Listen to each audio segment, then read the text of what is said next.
लाखों यूट्यूबर ऐसे हैं जिनका एडसेंस में पेमेंट बन गया, अपडेट हो गया, लेकिन वो पेमेंट होल्ड पे डाल दिया गया, मतलब वो पेमेंट उनको बैंक में रिसीव नहीं हुआ।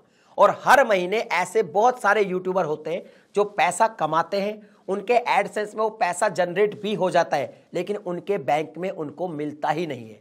अब ऐसा क्यों होता है, कौन कौन से वो रीजन होते हैं जिसकी वजह से आप जो भी पैसा कमा रहे हो वो एडसेंस में अपडेट होने के बाद भी आपकी बैंक में नहीं पहुंचता और एडसेंस आपके उस पैसे को रोक लेता है। आप खुद से सोचो, अगर आप एक नए क्रिएटर हो, आपने बहुत मेहनत की अपने यूट्यूब चैनल पर और मोनेटाइज करवा के पैसा कमा भी लिया, एडसेंस में अपडेट होता हुआ आपको पैसा दिख भी गया और जब टाइम आया वो आपकी बैंक में आया ही नहीं, सिर्फ आपकी कुछ गलतियों की वजह से। आज के इस वीडियो में मैं आपको क्लियर बताने वाला हूं कि जितने भी लोगों के हर महीने जो पैसे होल्ड हो जाते हैं, बैंक में नहीं आते, उनकी क्या क्या वजह होती है। अगर ऐसी कोई वजह आपके साथ भी है तो उसे अभी सॉल्व कर लीजिए ताकि आपका पैसा सीधे आपके बैंक में आए, कभी भी होल्ड पे ना जाए। नए क्रिएटर के लिए यह वीडियो बहुत इंटरेस्टिंग होने वाली है, तो लाइक कर दीजिए, चैनल को सब्सक्राइब करके रखिए, क्योंकि क्रिएटर गाइड चैनल पर इसी तरह की बेसिक वीडियोस आपको मिलती रहती है जो नए क्रिएटर को बहुत हेल्प करती है। देखिए, पहली बात तो यह है कि जो एडसेंस है वो बहुत रिलायबल प्लेटफॉर्म है।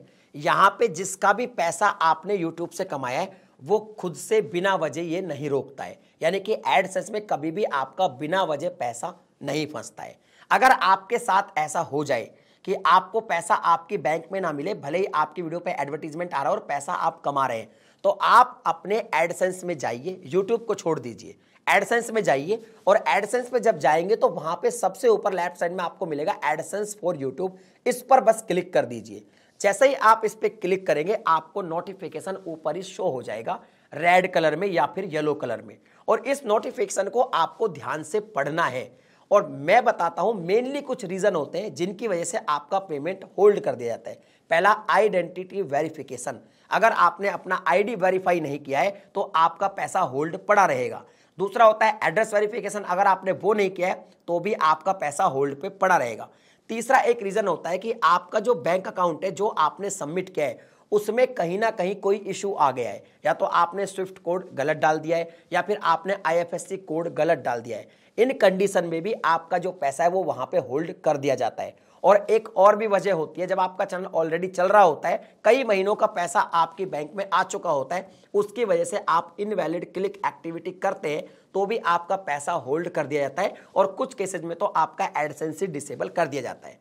तो सबसे पहले आप ये देखिए, अगर आपका पैसा नहीं आया तो मेन रीजन को पहचानिए और आप जाइए अपने एडसेंस में और वहां पे देखिए कि एरर क्या आ रहा है। अगर आईडी वेरिफिकेशन का आ रहा है वो आप कर लीजिए, एड्रेस वेरिफिकेशन का आ रहा है वो आप कर लीजिए, अगर यूएस टैक्स फॉर्म नहीं सबमिट किया आपने, ये एरर आ रहा है तो भी आप कर लीजिए।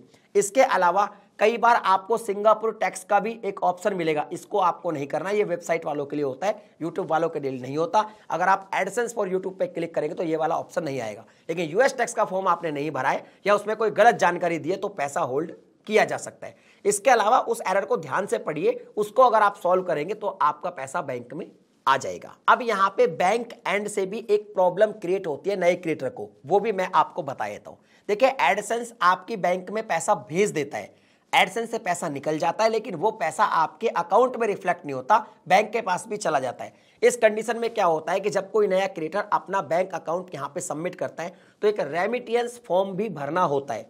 बहुत सारी बैंक ये प्रोसेस ऑनलाइन कर देती है और बहुत सारी बैंक में कभी कभी इन केस आपको ब्रांच भी विजिट करनी पड़ती है। तो जब भी आपका पहला फॉरेन से पेमेंट आए तो आपको रेमिटेंस फॉर्म क्लियर करना होगा। गवर्नमेंट बैंक में हो सकता है आपको मेल आ जाएगी या मैसेज आ जाएगा कि आपका रेमिटेंस से पैसा आया है, तो आपको वहां पे ब्रांच में जाना पड़ सकता है या फिर आपका ऑनलाइन भी प्रोसीजर हो सकता है।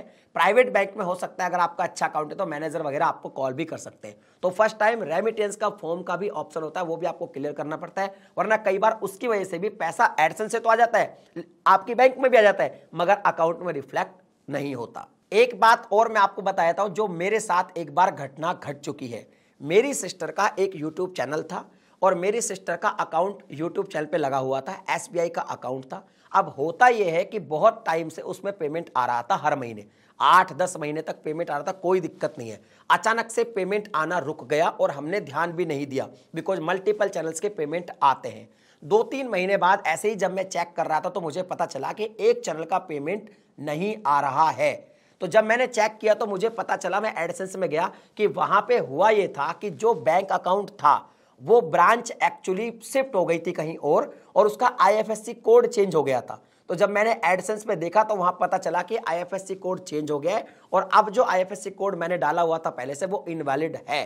तो सिंपल सी एक बात है, आप अपना जो अकाउंट है उसको रिमूव करके दूसरा अकाउंट उसमें डाल दीजिए और उसको primary account as a set कर दीजिए। मैंने ऐसा किया तो 3 महीने का पेमेंट अचानक से अकाउंट में रिफ्लेक्ट हो गया। तो ये प्रॉब्लम भी कई बार हो जाती है। ये वो वजह है जिनकी वजह से एडसेंस पैसा रोक लेता है। कई बार आप अगर चैनल पर कोई प्रॉब्लम क्रिएट करते हो और आपको किसी तरह की कोई स्ट्राइक या कोई अलग तरह की प्रॉब्लम आ जाती है, तो कई बार ऐसा होता है कि चैनल के साथ अगर कोई स्ट्राइक वगैरह का केस हो गया, उस कंडीशन में भी कभी कभी आपका पैसा एडसेंस होल्ड रख लेता है। उस जैसे कि रीयूज कंटेंट आया और आपके चैनल का मोनेटाइज ऑफ हो गया, ये एक प्रॉब्लम हुई आपके साथ। तो इस कंडीशन में क्या होगा, आपके अपने चैनल को मोनेटाइज करवाना पड़ेगा दोबारा, आपको 90 डेज वेट करना है, फिर अपने चैनल को दोबारा मोनेटाइज करा दिए, लेकिन वो पैसा आपका होल्ड रहेगा, लेकिन बाद में आपको मिल जाएगा।